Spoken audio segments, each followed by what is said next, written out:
الحمد للہ رب العالمین والصلاة والسلام علی سید المرسلین۔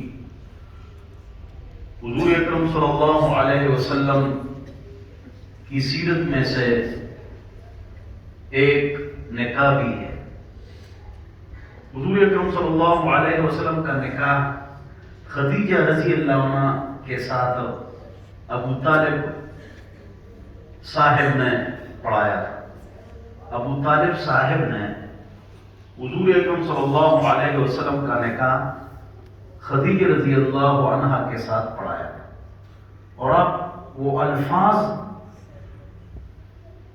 آپ نوٹ فرما لیں کہ اس میں خالص توحید، اللہ کی توحید کا تذکرہ ہے۔ یہ جو قریش تھے، مکہ والے تھے، یہ بھی اللہ کو مانتے تھے اور اپنا نبی ابراہیم علیہ السلام کو مانتے تھے۔ ابراہیم علیہ السلام ہمارے نبی، لا الہ الا اللہ ابراہیم خلیل اللہ ان کا کلمہ تھا، یہ ان کا کلمہ تھا، لا الہ الا اللہ ابراہیم خلیل اللہ، یہ ان کا کلمہ تھا۔ وہ حج بھی کرتے تھے، وہ حج بھی کرتے تھے، طواف بھی کرتے تھے۔ ایک مرتبہ حضور اکرم صلی اللہ علیہ وسلم کچھ عبادت فرما رہے تھے، پتہ نہیں کیسی عبادت تھی، تفصیل نہیں ہے، تو ابو طالب گزرے، ابو طالب گزرے اور انہوں نے کہا کہ اس طرح ابراہیم علیہ السلام عبادت کرتے تھے، اس طرح ابراہیم علیہ السلام عبادت کرتے تھے۔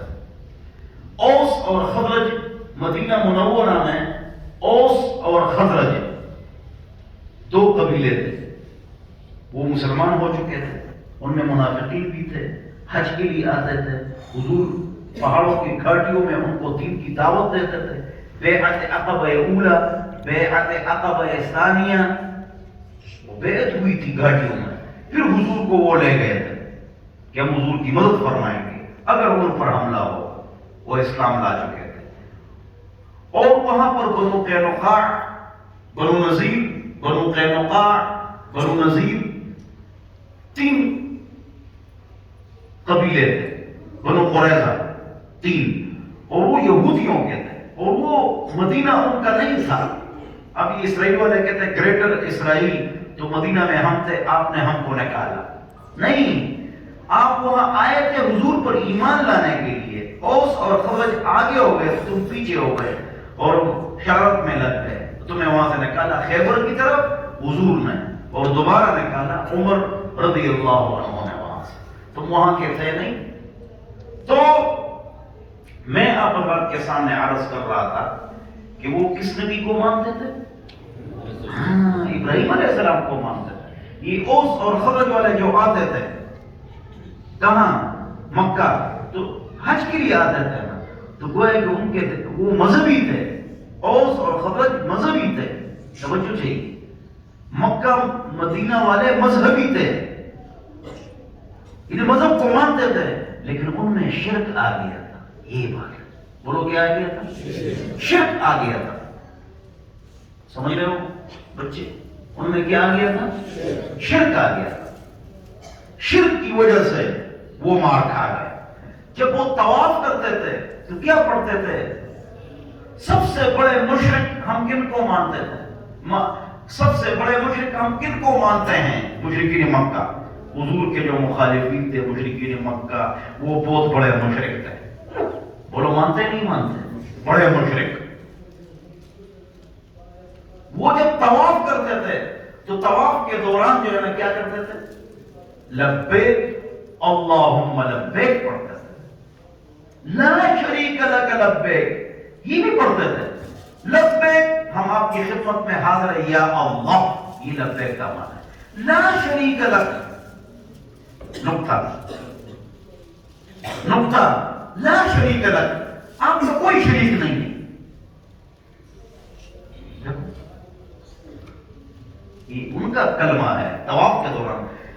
تو آگے ایک چھوٹا سا جملہ پڑھا تھا، الا شریکن تملکو، وہ شریک جو آپ نے اس کو کچھ نہ کچھ اختیار دیا ہے، بت، یہ جملہ بڑا ہے۔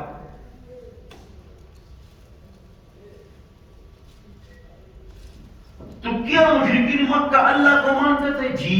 اپنے نبی ابراہیم کو مانتے تھے؟ جی۔ حج کرتے تھے؟ جی۔ کچھ نہ کچھ عبادت کرتے تھے؟ جی۔ لیکن انہوں نے مار کہاں سے کھائی؟ بولو، شرک سے۔ کہاں سے مار کھائی؟ تو وہ کلمے کے باوجود مشرک تھے، آج ہم بھی کلمے کے باوجود شرک کرتے ہیں۔ کیا شرک کرتے ہیں؟ یہ مزاروں پر جو ہم سجدے کرتے ہیں، مزاروں پر جو ہم طواف کرتے ہیں، یہ شرک ہے۔ وہ بتوں کے نام پر کیا چھوڑتے تھے؟ جانور۔ ہم بابا کے نام پر بچے چھوڑتے ہیں،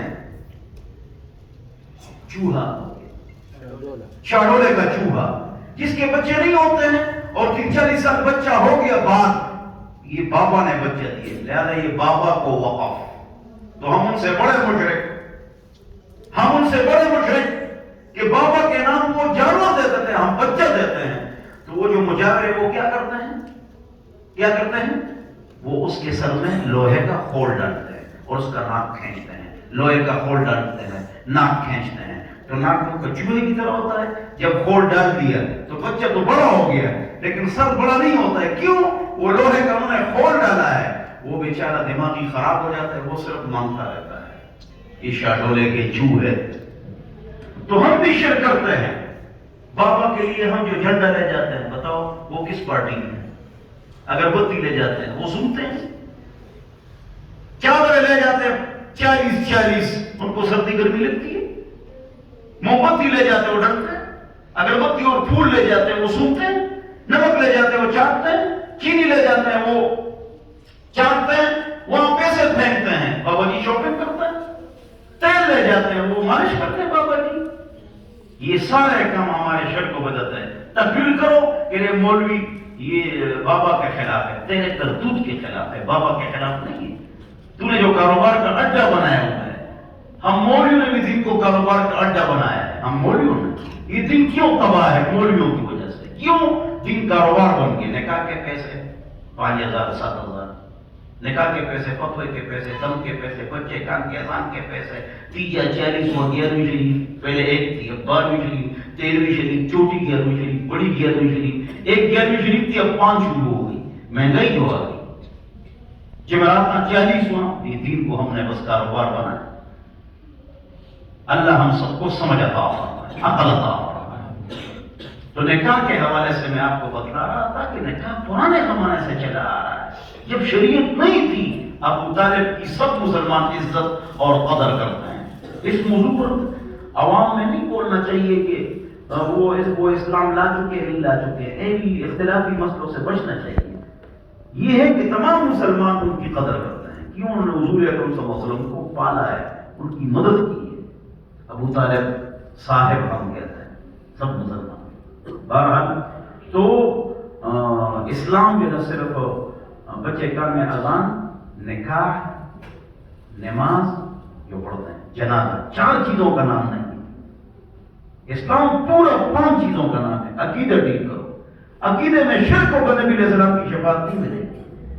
بعض علماء بڑے مشہور ہوتے ہیں، بڑی اچھی اچھی تقریریں کرتے ہیں، وہ شرک اور بدعت کے خلاف نہیں بولتے۔ جب وہ مر جاتے ہیں تو مشہور تو ہوتے ہیں نا، اور بچے اچھی اچھی تقریریں بھی کرتے ہیں نا، ان کی قبر کا لوگ طواف بھی کرتے ہیں اور سجدے بھی کرتے ہیں۔ کیوں؟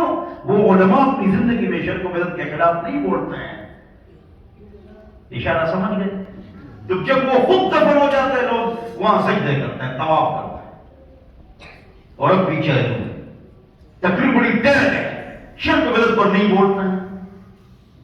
جب شرک ہوگا نبی کی شفاعت نہیں ملے گی۔ بخاری شریف میں میری شفاعت چاہیے، شرک کو چھوڑو۔ حضور کے ہاتھ کو کوثر چاہیے تو بدعت کو چھوڑو۔ ہاں بدعت ہوگی نبی کی کے ہاتھ کو کوثر نہیں ملے گا، شرک ہوگا نبی کے ہاتھ کی شفاعت نہیں ملے گی۔ اللہ ہم سب کو بچائے۔ ہر کام سنت کے مطابق۔ ہاں نکاح بھی سنت کے حدیث میں آتا ہے وَجْعَلُوهَا فِي الْمَسَاجِدِ، نکاح مسجد میں کرو، یہ حدیث ہے۔ مسجد میں نکاح کرتا ہے، ہمارے سارے محلے والے ہماری مسجد میں نکاح کرتے ہیں، ماشاءاللہ، اس کی برکت یہ بچے ہیں۔ 10 کم 900 بچے ہمارے پاس ہو گئے، اور یہ 4 بجے سارے بچے 4 بجے اٹھتے ہیں، 4 بجے آپ سوئے ہوتے ہیں، رات کو 9 بجے تک پڑھتے ہیں، 3 ٹائم چھٹی ہوتی ہے، کھانا پینا اور عصر، اس کے علاوہ یہ پڑھتے ہیں، اور اس کو اسکول بھی پڑھاتا ہے۔ میں نے خود ڈبل اے میں پی ایچ ڈی کی ہے، میرا بیٹا عالم بن گیا، اس نے بھی ڈبل اے میں کیا، اب سی ایس ایس کر رہا ہے اور پی ایچ ڈی بھی کر رہا ہے، دونوں۔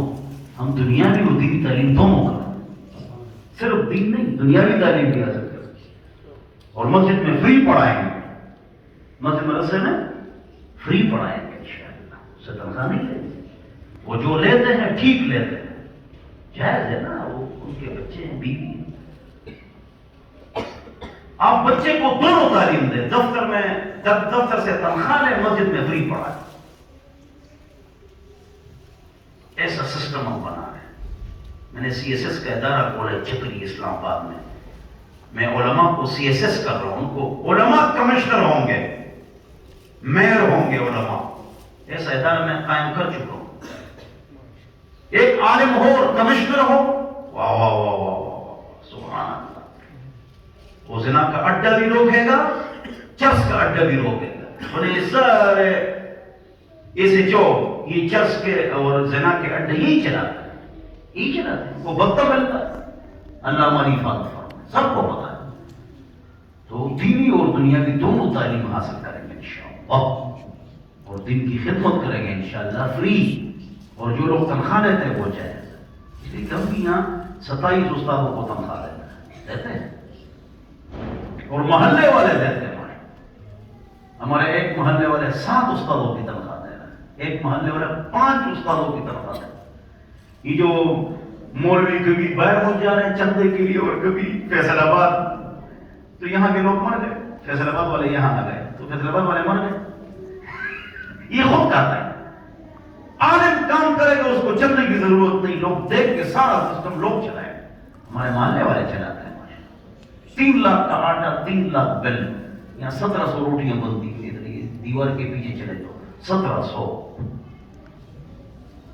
اور آج تک میں وہاں گیا نہیں، اللہ تعالیٰ چلا، ہمارے محلے والے زندہ باد، ماشاء اللہ۔ تھوڑا سا بیان کیا، ناراض نہ ہوں، اس میں امام خطبہ دیتا ہے، یہ سنت ہے، پھر اب ایجاب و قبول ہوگا، وہ واجب ہے، بولو کیا ہے؟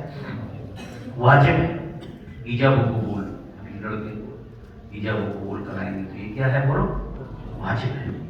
بعض مولوی کہتے ہیں 6 کلمے سنا، حاجی صاحب کہتے ہیں 6 کلمے سنا، اب 6 کلمے کس کو یاد ہے؟ لوگوں کو تو یاد نہیں ہے نا، تو مولوی اس لڑکے کو دبا دیتا ہے، 6 کلمے سنا، استاد جی مجھے تو 6 کلمے نہیں آتے، آخر میں دبا لیا نا، 7,000 روپے نکال، چڑیاں تو پتھر نٹیا۔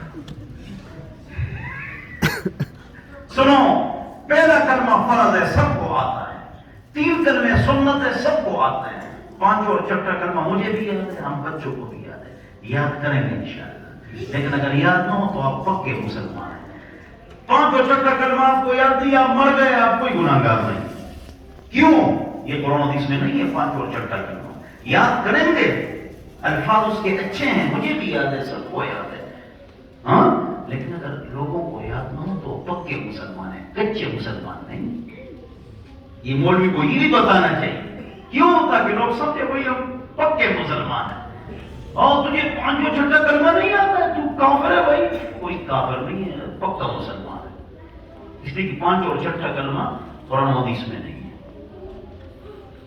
بات سمجھ آ گئی ہے؟ تو یاد کریں گے، اس میں شرک کی نفی ہے، بدعت کی نفی ہے، سنت کا ذکر ہے کہ سنت پر عمل کرو اور غیبت چغلی مت کرو، یہ اس میں نصیحت ہے، تو یاد کریں، لیکن اگر یاد نہ ہو تو آپ پکے مسلمان ہیں، کچے نہیں۔ 2 گواہ یہ والے فرض ہے، لڑکی کے پاس جو 2 گواہ جاتے ہیں وہ سنت اور مستحب ہے، سنت اور مستحب ہے، واجب نہیں ہے۔ ایک آدمی چلا جائے نکاح ہو جائے، لیکن 2 جائیں گے، ہو سکتا ہے کہ لڑکی انکار کرے۔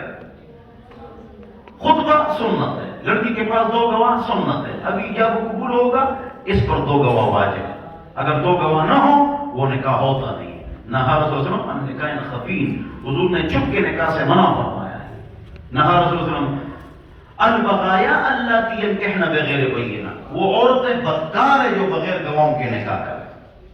حدیث ہے ترمذی شریف کی حدیث ہے. یہ کالج یونیورسٹیوں میں جو دفتروں میں ہوتا ہے، تو میری بیوی تو میں تیرا خاون 3 مرتبہ قبول کرو، نکاح نہیں ہوتا ہے، حرام ہے یہ بھائی. اتنا سبق میرے خیال میں نے کہا کے حوالے سے کافی ہے. اردو اذان میں نے کہہ دیا نماز سے پہلے، تو صرف بچے کان میں اذان، نکاح، نماز جو ہم نے پڑھی اور جنازہ، یہ 4 چیزیں شریعت کا خلاصہ نہیں ہے. 5 چیزیں حضور لے کر آئے ہیں صلی اللہ علیہ وسلم. 5 چیزیں. نمبر 1 عقیدے کو ٹھیک کرو. عقیدے پر 13 سال محنت ہوئی ہے.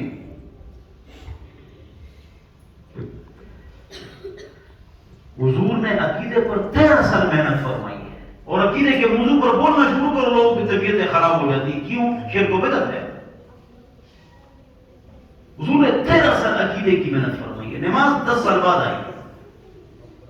روزہ، حج، زکات، چھوٹی عید، بڑی عید، اذان، شراب کی حرمت، یہ سب مدینہ منورہ میں 10 سال میں آئی ہے. تھوڑا عرصہ ہے. 13 سال حضور نے عقیدے کی محنت فرمائی ہے کہ اللہ سے ہوتا ہے، کسی اور سے نہیں ہوتا. اللہ خالق مالک رازق مبارک ہے. یہ جو حضرت علی ہے تو یہ جو نا مشکل کشا ہے، اور شیخ عبد القادر جیلانی جو ہے نا یہ حاجت روا ہے. تو جب یہ ہمارے بزرگ ہیں پڑے نا، یہ کشتی پار لگاتے ہیں، یہ حاجت روا ہے، یہ مشکل کشا ہے. جب یہ نہیں تھے اور یہ دنیا تھی تو اس سے پہلے مشکل کشا کون تھا؟ اللہ. زور سے بولو نا. اللہ. کون تھا؟ جب علی نہیں تھے مشکل کشا کون تھا؟ جب شیخ عبد القادر جیلانی رحمۃ اللہ نہیں تھے تو کشتی کون پار لگاتا تھا؟ تو جب یہ بزرگ آ گئے تو اللہ کی ڈیوٹی ہو گئی. کیسی غلط باتیں کرتے ہو یار. حاجت روا کون ہے؟ مشکل کشا کون ہے؟ اللہ ہے. وہی نہیں ہے بھائی. تمام انبیاء نے اللہ سے مانگا ہے. ہم کس سے مانگیں گے؟ اللہ سے مانگیں گے. یا اللہ ہمارا مسئلہ حل فرما. نمبر 1 عقیدے کو ٹھیک کرو. 2 عبادت کو ٹھیک کرو. نماز، روزہ، حج، زکات. 3 معاشرت، رہن سہن، شادی غمی، حکومت رعیت، کھانا پینا، یہ ٹھیک کرو. معیشت، پیٹ میں حرام نہ ہو. پیٹ میں حرام ہوگا آپ کو سکون نہیں ہوگا، چاہے آپ مالدار. اور اخلاق، ایٹیکیٹس، اخلاق اور سیاست و حکومت، یہ بھی اسلام میں ہے. سیاست و حکومت. حضور نے 3 پاکستان جتنی زمین دی. ابوبکر عمر نے 9 پاکستان ہم کو دیے. عثمان علی نے 13 پاکستان دیے. علی معاویہ نے 24 پاکستان دیے. یہ میں نے خود نقشے سے نکالا ہے، بڑی محنت کی ہے میں نے. 9 نہیں، 3 9 13 24. سوری غوری کو جانتے ہو، محمود غزنوی کو جانتے ہو، ارطغرل کو جانتے ہو. ارطغرل 67 پاکستان کی ہے. کتنے پاکستان کی؟ 67. Italy, Sicily, Atlantic, South Africa, آدھا یورپ، چائنا سے کیا کی پوری دنیا. یہ سوری غوری عالم تھے. محمود غزنوی پاک و ہند کا بات ہے. یہ مفتی صاحب تھے، اللہ والے لوگ تھے سارے. اب جو بیٹے میں ٹرپل اسٹار مالک کے سربراہ لومین نے ان کو آتا نہیں، اور ہمارے سربراہان ہیں. باقی اس میں آگے جان نہیں چاہیے. قل اللہ حد نہیں آتا ہے جسٹس صاحب کو. ادھر خارجہ کو قل اللہ حد نہیں آتا.